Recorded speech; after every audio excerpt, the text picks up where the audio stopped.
അപ്പോൾ sequence and series എന്ന് പറയുന്ന ചാപ്റ്ററിന്റെ എല്ലാ കാര്യങ്ങളും വളരെ പെട്ടെന്ന് നമുക്കൊന്ന് പറഞ്ഞു തീർക്കാം. കേട്ടല്ലോ, അത്യാവശ്യമുള്ള കാര്യങ്ങൾ മാത്രമേ പറയുന്നുള്ളൂ, ആവശ്യമില്ലാത്ത ഒന്നും പറയുന്നില്ല. ശ്രദ്ധിച്ചു. ആദ്യം ഇതിൻ്റെ അകത്ത് നിന്ന് 1 മാർക്കിനൊക്കെ ചോദിക്കാൻ പറ്റുന്ന ഒരു സാധനമാണ്. നിങ്ങൾക്ക് ഇങ്ങനെ ഒരു ക്വസ്റ്റ്യൻ തരും, an = 5n + 6 write the sequence. എന്താണ്? Write the sequence. ഇങ്ങനെ ഒരു സീക്വൻസിന്റെ ജനറൽ ടേമോ nth ടേമോ ഒക്കെ തരും. എന്നിട്ട് സീക്വൻസിൻ എഴുതാൻ പറയും. അപ്പൊ നമ്മൾ ചെയ്യേണ്ടത് എന്താണെന്ന് വെച്ച് കഴിഞ്ഞാൽ, ഇങ്ങനെ an എന്ന് പറഞ്ഞ എന്നിലൊരു സാധനം തന്നിട്ടുണ്ടാവും.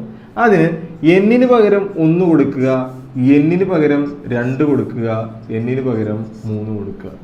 ഇത്രേ ഉള്ളൂ. അപ്പൊ എന്ത് വന്നു? n-ന് പകരം 1 കൊടുക്കുമ്പോൾ an = 5n + 6 ആണ്. 1 കൊടുക്കുമ്പോൾ എന്ത് വന്നു? 5 × 1 + 6 5 + 6 11 എന്ന് വരും.